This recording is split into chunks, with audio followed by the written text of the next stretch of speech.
Hello, and you join me at a very foggy ramp at RAF Lakenheath this morning, sitting inside the Asobo FA-18, and just going to show you how to start it from a cold state. So we're just going to jump outside and have a look. And just for a reference, we are in the guise of A-18E Ejército del Aire, based at Gando on Gran Canaria, which is a lovely livery, very nicely done indeed. So yeah, I thought I'd just throw that in before we get into the swing of things. And before we start, I do have, just like to mention, I do have some experience with the DCS F-18C. I'm aware that two sims are totally different kettle of fish, and the two aircraft are completely different, but I just thought that I'd mentioned that the startup routine is, well, not very far removed from that at all really. Just there's a lot missing in this variant, the E variant. Also just want to mention that I've not reviewed the Asobo FA-18E, for the simple reason is I don't think it should have been released when it was. There's a lot wrong with it. It's very buggy, and I feel it was just rushed for reasons. I think they should have kept it in development. I'm aware it's still in development, but I believe that it should have just stayed in development to a higher state of quality, which I feel is lacking. It looks good, yes, it flies okay, but autopilot's twitchy, there's hardly anything implemented on the aircraft. It's just meh at the moment. So but that's just my opinion, yours may be different, so and I respect that, but for me at the moment it's just not worth reviewing. And I am aware that their Touching Cloud have a mod out for this to address some of the issues. I have been using that, but it doesn't address enough of the issues to warrant a review on that either. So until I feel that it's at a state where it can be fairly reviewed without just panning it, that's how it's going to be for the moment. But once it has had a couple of upgrades, or maybe even in the next update, we'll see. I'll have a look at reviewing it then. But anyway, cold starting the FA-18E. Right, so before we start, the throttle's already through the detent for the fuel cock. We don't want that because that's automatic start for the engines. So what I like to do is hold the right click down on the throttle, click the left button, and that will put it back through the detent into shutdown mode. So we'll leave it like that for now. That's the only thing that I do differently, without just going straight on and starting it up, and we'll get rid of the control column too. So again, NVIDIA is an awful way to record videos, but unfortunately for me at the moment I've got no other choice, so my cursor will not be where I point to it, but luckily switches on here glow when I've got my mouse above it, like it has there, even though it will probably be miles away. And just look for the glowing switches when I address them, don't look at the mouse. So we'll switch the battery on, and something that's almost completely different is the fact that the electronics come on straight away, which isn't right. Normally you need to power up at least one engine, and then that gets all the systems up and running, but I digress. So what we'll do is we'll come across here to our left to this little switch here for the auxiliary power unit. We'll flick that to on, and we'll wait for the green light to come on. Once that's lit up, we'll get on to starting the engines. We'll turn our position lights on all the way up. If you're flying in the dark with wingmen, you want formation lights, or slime lights as I call them. This is your friend here.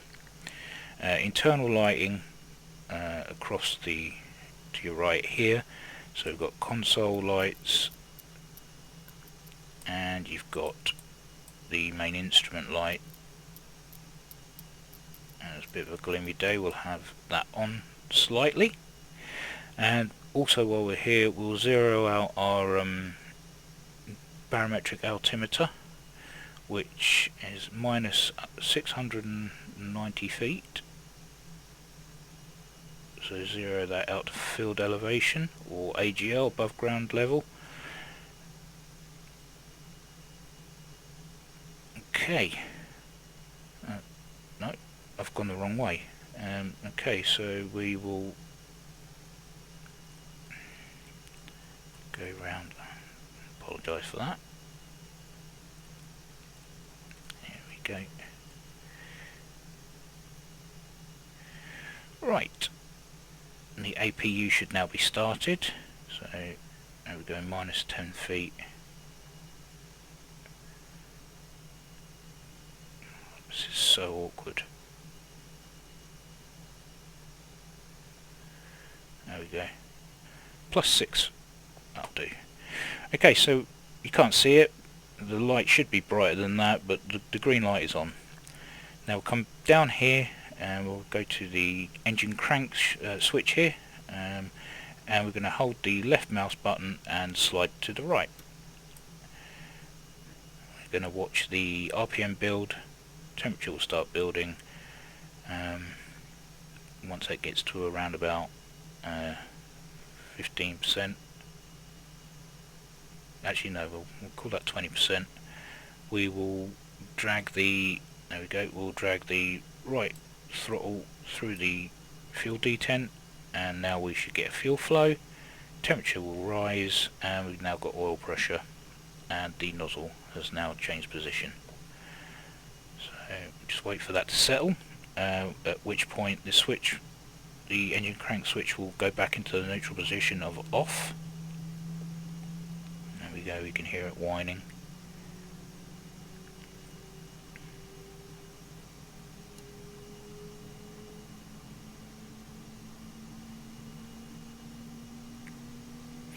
And there we go, the switch is settled. And now what we'd normally do is we'd start a flying control system bit test. That's obviously not included in this. You go there to there, and then up here would be your bit test. That would test all the control surfaces, make sure everything's functioning properly. While that's doing that, you would then come over to your engine crank switch, which is really awkward to grab. Hold the left mouse button, drag to the left.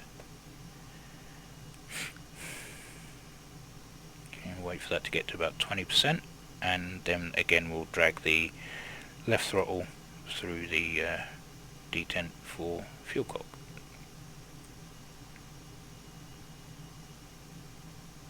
Okay, 20%, drag that through. The temperature will rise, we've got a fuel flow, and the oil pressure will build. Okay, so while the bit test was going on, normally going on, it'd be done by now, and you'd have to reset the control master caution, which again is missing from this. You would then come down to, you'd press reset, which is here, and then you come across and you would click the central push for takeoff trim. So this would set the elevation to, I think it's about 12 degrees, and then that means everything will be settled and ready for takeoff. Switch on the landing light. Anti-skid we don't need at the moment. Flaps you can leave to auto if you feel like it, but for takeoff I'm going to switch down to half. Okay, now next thing you would be doing is setting up your inertial navigation system, which is down here. You'd switch the is it? It's here, and you would switch that to well, there would normally be an align switch, which doesn't seem to be there. Oh no, these are the align. So if you're on a carrier, you'd flick it to this bit here. If you're on ground, you would click it to here, and then you would get a an align time up on your HUD. It would count down, and when it gets down to about 0.3, I think, it would say align, and then you would crank that over to nav, and then you'd have your inertial navigation system up. So yeah, that's missing from this as well. Obviously your RWR, I'm aware that that wouldn't have much of a function on this. Your annunciator panel here is actually clear, so we've got no issues. So yeah, I mean, that's it. I mean, you're up and ready to go. Next thing you'd need to do is just change that HSI, click there for your waypoints if you've got flight plan, down here to sequence. That would show your flight plan on here. That would be to change your waypoint, waypoint 1, 2, 3, 4, and then to reverse it. And then another thing that really does need to be added is once you're off the ground, normally you can click auto. As you can see, it's not implemented, and then what that would do is that would automatically switch to your next waypoint once you get to that waypoint, and that's missing, which would be nice to see added. Autopilot's here. Like I say, the less said about that at the moment, the better. There is a basic ILS, of which, again, less said the better. TACAN kind of works, and yeah, you're better off just flying manually, to be fair. Otherwise you're going to run into issues if you're not completely used to it. But anyway, that's the Asobo FA-18E. Obviously there's no OBOGs to switch on. There's just nothing in this cockpit that really to immerse yourself into the startup routine. It's basically battery switch on, APU on, right crank, wait for that to build up, left crank, wait for that to build up, because obviously these would normally be through the detent, so you wouldn't need to worry about them, so they would automatically start. Switch on your position light, switch on your landing light, flaps to half, and then parking brake off, and you're on your way. Oh, and to zero out your barometric altimeter. And that's it for now. This is my basic startup tutorial for the Asobo FA-18E. So I hope you found that helpful. I'm starting to sound angry now, and I don't know why, but yeah, I hope that's been helpful. Yeah, thank you for watching, and as always, take care, and I'll see you in the next one.